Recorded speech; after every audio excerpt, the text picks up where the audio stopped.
Bonjour, je m'appelle Émilie, je suis chargée de projet à l'ASBL Modus Vivendi.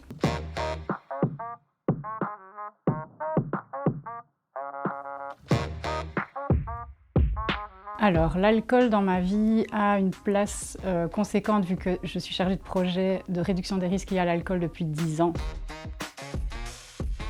Une consommation très festive quand j'étais jeune, avant d'arriver à l'UNIF, avec des alcools plutôt forts, de manière fort excessive, avec beaucoup de shots. Puis, arrivé à l'UNIF, forcément c'était plutôt de la bière que je n'aimais pas du tout, mais que je me suis forcée à boire et qu'au final j'ai commencé à apprécier. Forcément, le fait d'étudier la question de l'alcool, ça a impacté ma consommation, qui a passé par une abstinence pendant quelques temps parce que trop d'infos sur l'alcool et vraiment l'impression d'avoir une consommation problématique, pour avoir aujourd'hui une consommation plutôt ponctuelle, vraiment quand j'ai envie, en fonction de ce qu'on me propose à boire, si j'aime ou si je n'aime pas.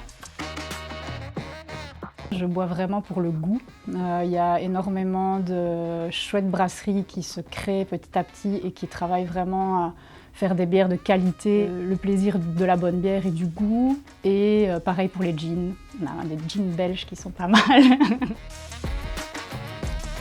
Avec une boisson qui n'est pas alcoolisée parce que c'est le Kiddy-Bull qu'on nous servait quand on était petit pour qu'on fasse la fête comme les grands et donc on trinque comme si on avait du champagne. La bouteille ressemble à une bouteille de champagne, c'est des bulles, on buvait ça dans des verres de coupe. Enfin, pour moi, c'est vraiment habituer les enfants à trinquer et à boire et vraiment banaliser en fait, le fait de consommer de l'alcool quand on fait des rassemblements festifs en famille ou entre amis. C'est là depuis toujours, c'est un ingrédient de la vie festive, ça fait partie du folklore, c'est initiatique. La surconsommation est un peu banalisée parce qu'en fait elle est disponible facilement tous les jours. Il y a une place qui est devenue peut-être prépondérante par rapport au fait avant où c'était un des éléments de la vie festive. Tout d'abord de l'information, donc vraiment sur les effets de l'alcool, les bons réflexes avant la soirée, d'être posé, de manger, de faire le point avant de sortir sur comment je me sens, où je vais et d'adapter sa consommation.